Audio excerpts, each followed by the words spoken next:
Je crois que c'est parti. C'est parti. Bonjour Sylvain, bonjour à Bonjour. tous.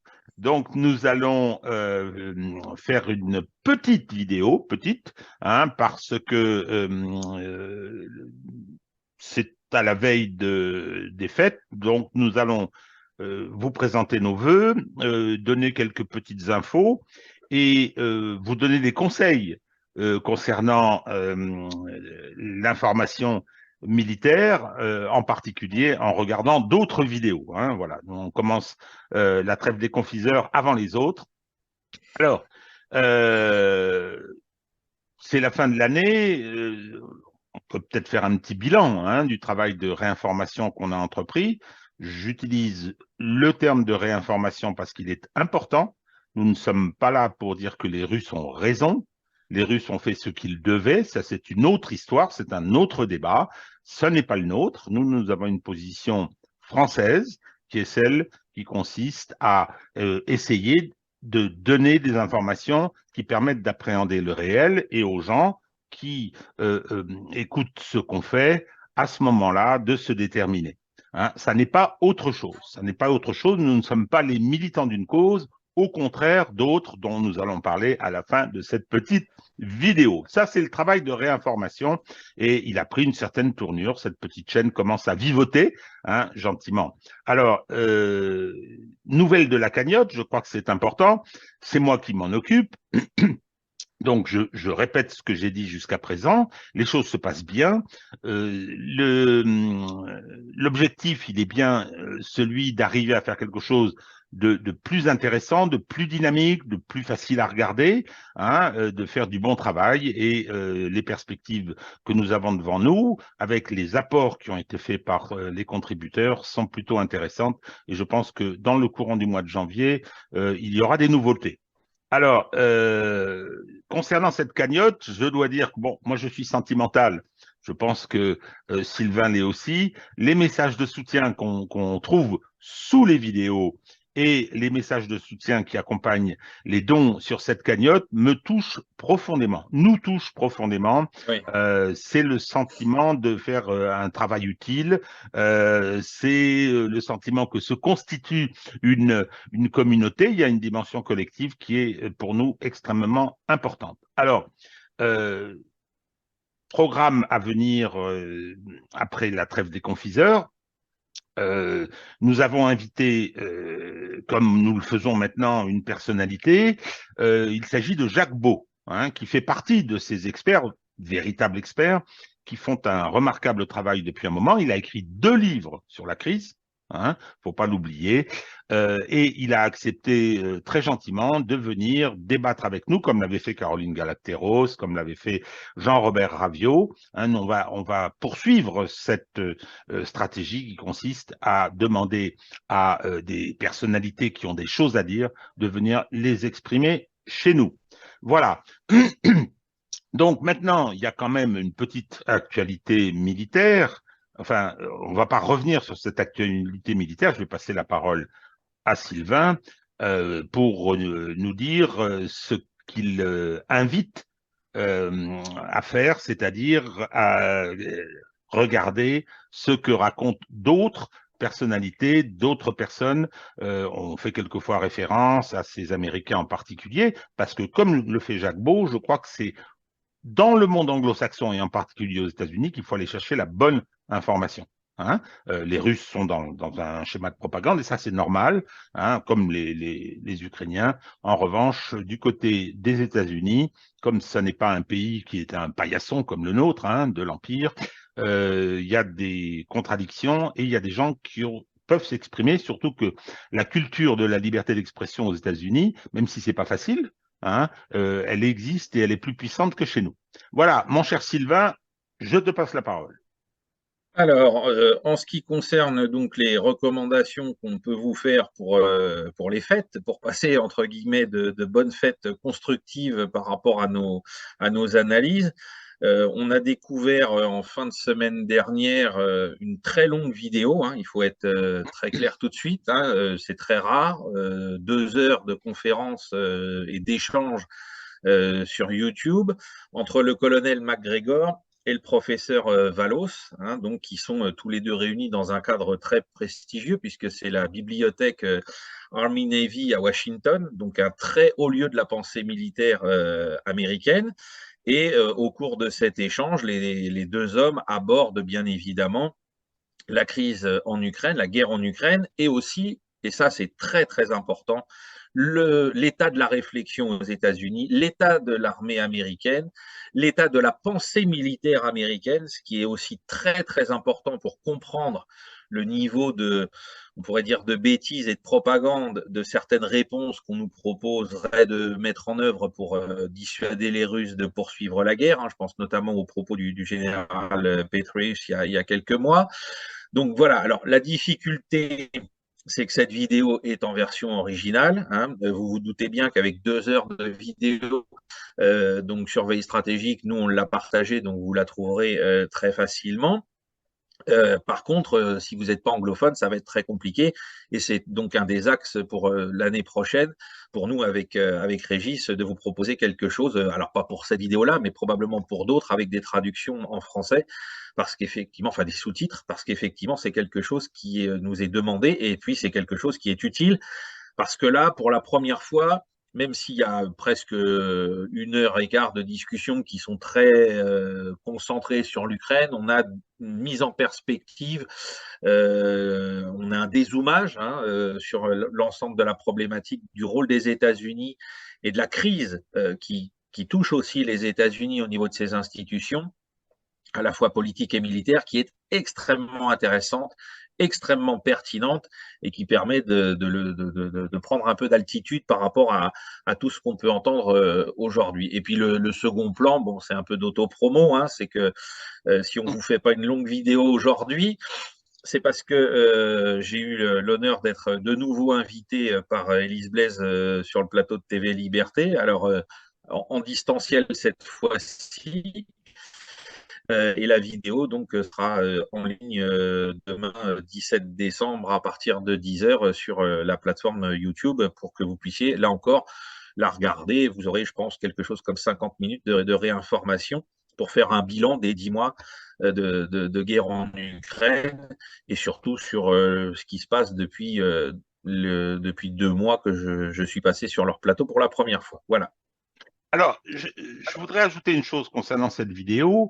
Il y a un système sur YouTube de traduction automatique, hein, de Oui. sous-titres automatiques. Alors, c'est assez fatigant, sauf que là, moi, j'ai regardé cette vidéo, mais en plusieurs fois, hein, avec la traduction automatique, et c'est pas si mal, on s'en tire. Hein. Ça n'a rien à voir avec de vrais sous-titres, une vraie traduction, mais ça permet quand même de savoir ce qui est dit dans cette vidéo. Ça, c'est ma première observation. Ma deuxième, c'est une question à Sylvain, c'est est-ce qu'il peut nous dire quel est le niveau académique des deux protagonistes de cette vidéo? Parce que ça, je crois que c'est très important. Et quand ça le met Oui. au regard de nos chers experts, dont on va parler un petit peu, hein, on va leur offrir leurs étrennes à nos guignols. Donc, Oui. niveau académique des deux gars. Alors, bon, le colonel MacGregor, je pense que nos auditeurs le connaissent déjà un petit peu. Hein, donc, c'est un colonel de l'US Army. Il a donc mené la dernière charge de cavalerie de l'histoire de l'US Army pendant la première guerre du Golfe. Hein, il en a même fait un ouvrage. Donc, c'est un homme de terrain. Hein. C'est pas quelqu'un qui est resté dans la naphtaline à Mons au sein de l'OTAN à gagner du galon par l'ancienneté. Il a en plus été décoré pour bravoure. Enfin, c'est vraiment un homme de terrain. Et il a été donc un des derniers conseillers à la sécurité du président Trump, hein, avant que Trump soit obligé de quitter la Maison Blanche. Et de l'autre côté, le professeur Vallos, alors lui, bon, bah, c'est un des grands enseignants d'histoire militaire et de doctrine militaire de l'US Army. Hein. Il a enseigné au War College, il a enseigné y compris à l'équivalent du War College au Mexique, hein, pour l'armée mexicaine. Hein, donc, il a une aura qui dépasse les États-Unis.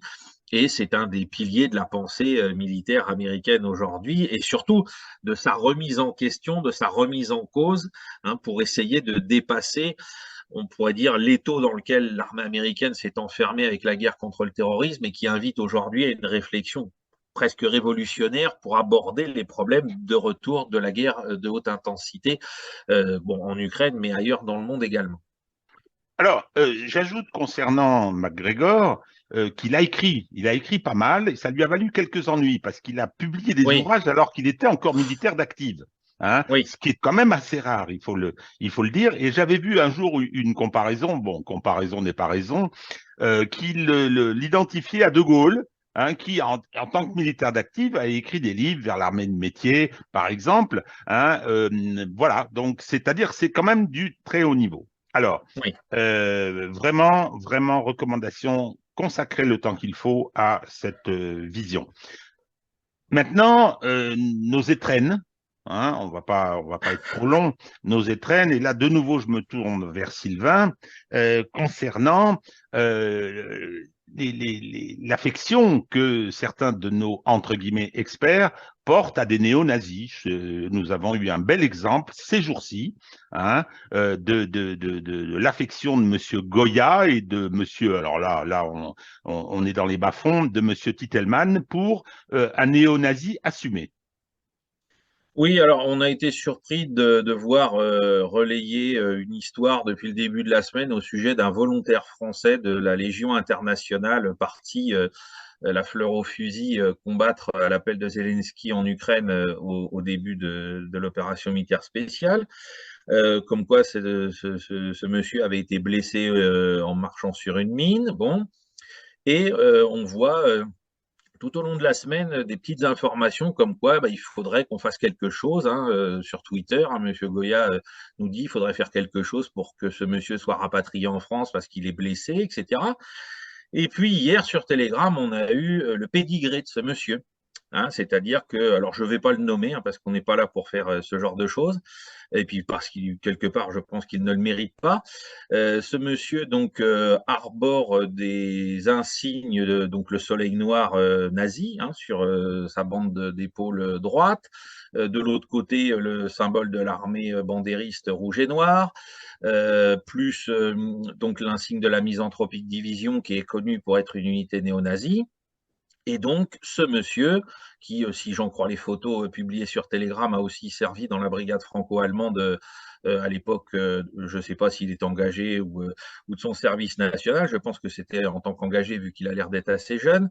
Voilà, on nous dit qu'il faudrait que nous, Français, on rapatrie ce monsieur à nos frais. Hein. Monsieur Titelman, je crois, a lancé une idée de faire une cagnotte Une pour le cagnotte, ramener, absolument. bien sûr. C'est Alors, incroyable.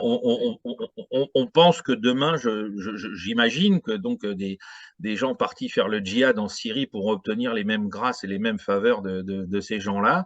Voilà, donc on a même eu une chaîne de télé française, hein, France Info, qui est allée faire un reportage dans l'hôpital où ce monsieur est soigné à l'heure actuelle en Ukraine pour, je ne sais pas, faire pleurer dans les chaumières sur son sort, sans bien évidemment nous rappeler quels sont les emblèmes et les symboles auxquels ce monsieur se rattache et qui sont ouvertement. Hein, le symbole du soleil noir, je le rappelle, a été mis en œuvre par un symboliste nazi. Hein, ce sont trois croix gammées qui se mêlent les unes aux autres pour former ce soleil noir. Donc il n'y a aucun doute quand on arbore ce genre de symbole sur le lien entre le national-socialisme et ce symbole. Hein, c'est pas les histoires de venir nous dire, comme avec la rune du loup, mais vous savez, c'est un vieux symbole scandinave, viking, etc. Non, là, le soleil noir, c'est clair, c'est un symbole inventé pour et par les nazis pour faire de la propagande et rien d'autre. Donc, quand on arbore ce genre de choses sur la bande de bras, bon, ben, on a tout de suite, on sait à qui on a affaire. Voilà. Alors, c'est très intéressant ça, parce que on ne va pas dire que Michel Goya est nazi ou néo-nazi. Non, je ne Ah me non, permettrai pas non. et je pense que ça n'est pas le cas. Ah oui, oui, En tout à revanche, fait. avec son grand virage, hein, après avoir accompagné Jean-Luc Mélenchon en 2017, après son grand virage impérialiste, quoi. C'est-à-dire qu'il a rallié le camp de l'Empire, puisque maintenant il va faire des courbettes chez Aspen, à l'Institut Aspen. Cette anecdote illustre que ces militants ces militants de la cause américaine, ces militants de la cause de l'OTAN, finalement ne sont pas gênés par le fait que les outils utilisés pour cette guerre par procuration sont des outils néo-nazis. Ça ne les gêne pas. Ça, c'est assez Non. extraordinaire, hein. Et donc là, je pense qu'il y a un dévoiement. Donc, je me Hum. répète, nous n'accusons pas Michel Goya d'être néo-nazi, sûrement pas, hein, j'ai cette conviction. En revanche, il n'a pas froid aux yeux. Hein, donc, Ouais. la fin justifie les moyens. Donc allons-y. Autre personne qui a appelé notre attention euh, cette semaine, c'est Yakovlev, le général Yakovlev, qui a fait toute sa carrière à l'OTAN, on le sait, et qui multiplie sur les plateaux des interventions assez délirantes, sans que personne ne réagisse. Et là, il a dit qu'il fallait bombarder la cérémonie militaire du 9 mai, hein, la cérémonie de la victoire, sur la place rouge, qu'il fallait la bombarder parce que c'était un objectif militaire. Qu'en penses-tu, Sylvain? Comme j'ai dit hier, quand on parlait des Ukrainiennes de service avec Élise Blaise, on est dans le problème, c'est même plus les propos de Yakovlev. C'est-à-dire que Yakovlev, il s'est même inventé un fil Twitter avec ses punchlines où tous les petits partisans des néo-nazis ukrainiens viennent se répandre en smiley et compagnie derrière ces saillies. Hein. Ce qui est problématique, c'est la réaction du journaliste sur le plateau. Comme pour les Ukrainiennes de service qui ont dit que les Français étaient des lâches ou qui sont venus appeler à raser le centre culturel russe à Paris, on a une absence totale de réaction du journaliste quand on entend ça. C'est-à-dire que, effectivement, comme on vient de le dire pour Michel Goya ou Titelman, par rapport à ses soutiens à des gens qui sont ouvertement néo-nazis, on voit que il n'y a plus de barrière. On peut tout dire, on peut tout penser comme ça, à ciel ouvert, sans restriction. Et on a des journalistes qui dévoient leur métier, c'est-à-dire qui décident de ne plus faire le filtre dont ils sont pourtant les garants sur un plateau télé. Hein, quand on entend des propos pareils, alors bien évidemment, Yakovlev, il est dans son rôle. Hein, il avait dit qu'il fallait déployer des troupes pour faire une espèce de dôme au-dessus de l'Ukraine pour empêcher la bataille de Mariupol d'être gagnée par la Russie. Donc maintenant, il nous propose, il dit voilà, bon, bah, puisque les Russes ont réussi à envoyer 2 drones sur 2 aérodromes de bases aériennes importantes de Les l'armée. Ukrainiens. Oui, les Ukrainiens, pardon, ont réussi à envoyer des drones sur les grandes bases russes très loin dans la profondeur du territoire. Eh bien, ils peuvent prendre Moscou, qui est à la même portée pour cible, pour le prochain défilé militaire, hein, sans prendre soin du fait que cette ville abrite des millions d'habitants civils qui, eux, ne sont pas des cibles militaires. Parce qu'il faudrait savoir, hein, parce que M. Yakovlev, d'un côté, nous dit « Oh là là !» Encore aujourd'hui, je pense qu'il va nous le dire. Hein, il y a eu des nouvelles frappes ce matin sur l'Ukraine. Il va nous dire que c'est très, très laid de la part de la Russie de faire ça. Et puis, par contre, lui, ça ne le dérange pas de soumettre aux Ukrainiens l'idée d'en faire autant sur le défilé militaire du 9 mai. Donc, voilà, au niveau zéro, c'est-à-dire que quand on compare ça avec ce qu'on a dit tout à l'heure de la part de gens comme McGregor ou comme Scott Ritter ou ce genre d'intervenant, le colonel Beau, eh bien, on est au niveau zéro, on est tombé dans l'hystérie, on est tombé dans... C'est quelque chose qui est même infantilisant, hein, faut le dire. On est dans un niveau de cours de récréation de maternelle et puis c'est tout. Hein, sauf que c'est très grave parce que c'est devant des millions de gens que ça se passe et sans que les journalistes fassent leur travail. Voilà. Alors moi, je vais ajouter une chose, justement, concernant ces propos. Je mets un pluriel parce que, bon, Yakovlev est coutumier du fait, mais on a eu les Russes sont des cafards, vous êtes tous des lâches, etc. Il y a en France un système de surveillance des médias, hein, qui s'appelle l'ARCOM, avant Mmh. c'était le CSA, il ne bouge pas. Donc, quand Ah oui, oui, Monsieur oui. Yakovlev, quand le général Yakovlev vient dire il faut bombarder une population civile, il faut, bon, parce qu'il Mmh. y a la population qui vient, hein, il y a les spectateurs, il y a le défilé Ah oui. juste après le défilé du régiment immortel, etc. Et quand il dit il faut se livrer à un massacre de Mmh. population civile, hein, eh bien, il met en avant et il demande qu'on exécute un crime de guerre. Donc, ça Mhm. s'appelle de l'apologie de crimes de guerre et par conséquent d'apologie du terrorisme. C'est prévu et réprimé par le code pénal, Monsieur Yakovlev. Ouais. Quant à l'Arcom, elle dort paisiblement, hein, dès lors qu'il s'agit de... Ah oui. Eh oui, Oui, oui, oui, oui, elle oui. dort paisiblement, mais quand il faut maintenir l'interdiction d'RT et de Spoutnik, elle est toujours vaillante pour rester là encore dans un drôle de sommeil. Oui, alors parce que là, on l'a déjà dit, c'est une je veux dire, atteinte à la liberté d'expression et malheureusement, bien évidemment, hein, RT est un organe qui dépendait de l'État russe, mais il n'empêche que ça aurait été intéressant justement d'avoir le contradictoire et d'avoir une autre opinion. Hein, et quiconque peut, grâce au VPN, aller faire un tour chez RT, hein, c'est que, outre qu'on y lit parfois des papiers de Sylvain Ferreira qui sont excellents, hein, mais ça permettrait justement de sortir un petit peu de ce déferlement. D'ailleurs, ce qui est intéressant, c'est que ce déferlement, il lasse les gens. On le voit bien hein, sur les réseaux, les réactions, etc. Ça produit de plus en plus l'effet inverse. En attendant, messieurs et mesdames de l'Arcom, hein, lorsqu'on commet des infractions pénales sur les médias, vous êtes priés de le signaler et d'intervenir. Après, s'il y a procédure judiciaire, ça appartiendra au juge. Bon, Oui. donc, Il faut aussi souligner que, puisque là on parle du général Yakovlev et de tous les experts qui globalement sont des militaires à la retraite, hein, ou certains sont encore en deuxième section, on se souvient l'année dernière du scandale qui a été monté de toutes pièces par rapport à cette fameuse lettre des généraux qui avait été publiée dans Valeurs Actuelles. Et puis il y a quelques années, on se souvient aussi de la façon dont on a traité le général Pinatel hein, pour ses prises de position par rapport aux problèmes que posaient les migrants dans le Nord-Pas-de-Calais.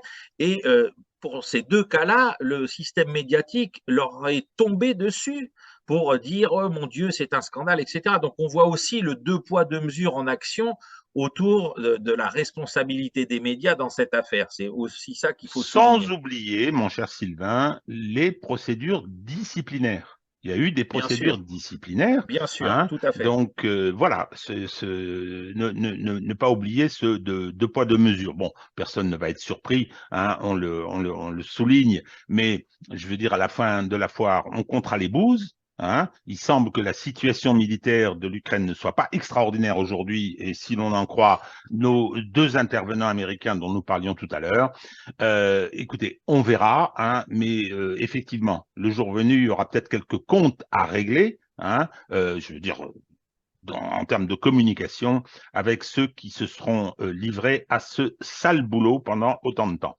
Voilà, donc on a donné nos étrennes à ces gens-là.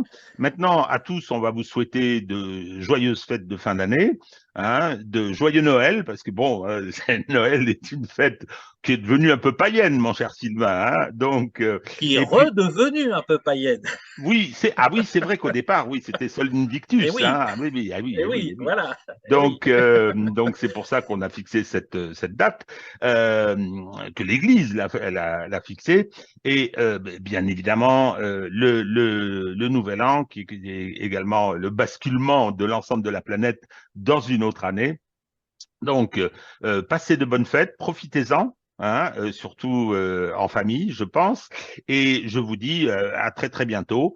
Euh, Peut-être pendant cette période de la trêve des confiseurs, si jamais l'actualité l'impose, ben, on aura peut-être des interventions à faire, mais ça, on verra. Voilà. Eh ben, écoutez, à très bientôt. Bonne fête à tous.